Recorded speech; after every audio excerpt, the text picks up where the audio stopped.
In 1997, NOAA's underwater sensors captured a sound that defied all scientific explanation. An acoustic pattern so strange and powerful that it could be heard over 5,000 kilometers away. It wasn't a whale, it wasn't a submarine. It didn't match any known geological phenomenon. And most disturbing, it came from a region of the ocean we have never explored. What you'll discover in the next few minutes has been hidden from the public for decades. 3 scientific expeditions that attempted to investigate this phenomenon disappeared without a trace. What inhabits the deepest zones of our planet could forever change our understanding of life on Earth, and make you question whether we are truly the dominant species. It all began during the summer of 1997. The National Oceanic and Atmospheric Administration of the United States, known as NOAA, maintained a network of underwater hydrophones. Their original purpose to detect Soviet submarines during the Cold War. But on July 7, 1997, these sensors picked up something completely different. An ultra-low frequency sound, so powerful that it was detected by sensors more than 5,000 kilometers apart in the South Pacific. Scientists simply called it Bloop, after the sound it made when played at increased speed. But its true nature was much more disturbing. What makes this sound so puzzling is its acoustic profile. It's organic in structure, similar to what an animal would produce. But to generate a sound of this magnitude, we would be talking about a creature several times larger than the blue whale, the largest known animal on Earth. The sound came from a specific point. It wasn't an earthquake. It wasn't an underwater volcanic eruption. It wasn't the shifting of tectonic plates. It was something emitting sound. Something alive. And most disturbing, the sound came from a region that coincides almost exactly with the location described by H.P. Lovecraft in his famous cosmic horror novel, The Call of Cthulhu, written 70 years before the discovery. The official response came quickly. Too quickly, according to some. But there's a problem with this explanation. The bloop came from a region thousands of kilometers away from any ice mass, and its acoustic profile doesn't match any cryoseism ever recorded. It's as if they were desperately looking for an explanation that wouldn't frighten the public. The acoustic profiles of the bloop and a fracturing iceberg are fundamentally different. Any experienced oceanographer can distinguish them. Other scientists suggested it could be a new species of whale or even an unknown giant squid. But these theories present the same problem. No known animal could produce a sound of such magnitude. In 2005, all official investigations into the bloop were abruptly terminated. Funds were redirected, researchers reassigned, and the original data archived in high-security facilities. What wasn't revealed to the public was that between 1998 and 2007, 3 independent expeditions attempted to reach the exact origin of the bloop. The first expedition, led by oceanographer Dr. James Harker aboard the Prometheus I, departed from New Zealand in March 1998, just 8 months after the discovery of the bloop. Their last transmission, received on April 17, 1998, contained only 4 words: "We are not alone here." After that, absolute silence. The ship and its 17 crew members were never found, despite an international search that lasted 3 months.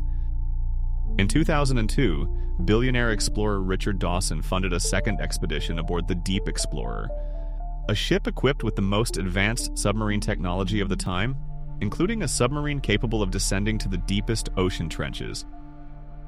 We're descending beyond 8,000 meters. Pressure is stable. Wait. There are lights below. It can't be. There's structures. My God, it's moving. The entire seabed is moving. Abort! Abort! The Deep Explorer was found adrift a month later. The crew had disappeared. The submarine was never recovered.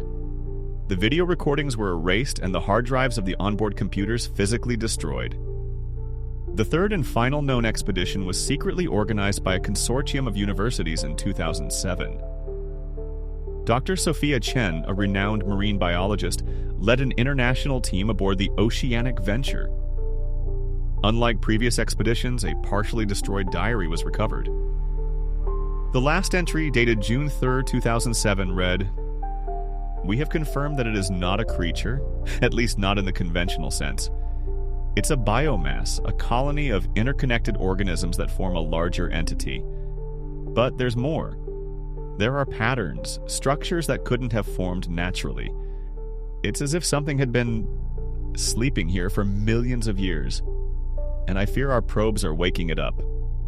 After the disappearance of the Oceanic venture, all expeditions to the Bloop region were prohibited by an international treaty signed in 2008, supposedly to protect a vulnerable marine ecosystem. Few dare to speak about what really happens in the depths of Point Nemo, but some witnesses have decided to break the silence. I worked at NOAA for 22 years. What I can tell you is that the Bloop was not an isolated incident. We've detected similar signals at least a dozen times since 1997, but with less intensity. It's as if it were breathing. My father and his father before him warned me about that place. Pacific Island natives have always known. There are areas in the ocean where fish never swim, where currents change without reason, where the water is colder than it should be, places that shouldn't be disturbed. I was part of the Navy's underwater tracking team in 2003. We captured something, moving at depths where nothing should be able to survive. Something huge. We were ordered to erase the recordings and never speak about it. The Bloop phenomenon might be new to modern science, but ancient civilizations seem to know of its existence. Polynesian legends speak of Te Wekea Muturangi, a colossal octopus or squid that slept in the depths of the ocean. It was said that its awakening would bring the end of times. In Japan, ancient legends describe Umebozu, a colossal sea monster that could make entire ships disappear. Texts from the Edo period specifically warn about a region in the South Pacific that coincides almost exactly with the origin of the Bloop.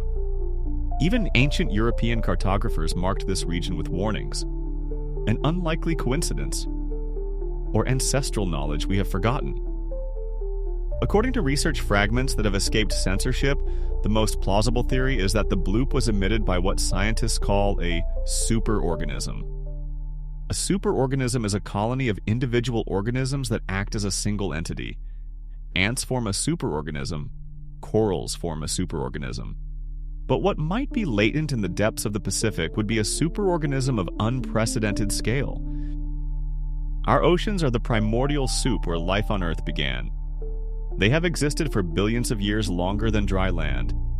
If a truly ancient intelligence had developed on our planet, it would have occurred in the ocean, not on land.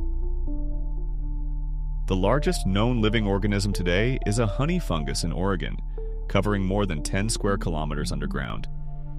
What if a similar organism evolved in the ocean without the space constraints of dry land for millions of years? A living neural network could form, spread across kilometers of the ocean floor. An entity with an intelligence completely alien to ours.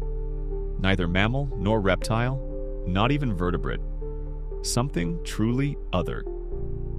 Since 2010, scientists have noticed a disturbing increase in water temperature near Point Nemo. Small but constant seismic movements have been recorded with increasing frequency. Analysis of water samples from the region show abnormally high levels of carbon dioxide and complex organic compounds, indicative of intense biological activity where there shouldn't be any. And more worrying still, since 2020, satellites have captured periodic disturbances on the ocean surface over Point Nemo. Circular patterns that appear and disappear as if something massive were moving beneath the surface. We have explored less than 5% of our oceans. The deepest trenches are more inaccessible to us than the surface of Mars. While humanity looks to the stars searching for extraterrestrial life, it's possible that true otherness, the truly alien intelligence we seek so much, has been here all along, in the unexplored depths of our own planet. The question isn't whether we are alone in the universe, but whether we are alone on Earth. Investigations into the Bloop phenomenon continue. If you have information about this or other unexplained submarine phenomena, contact our secure line.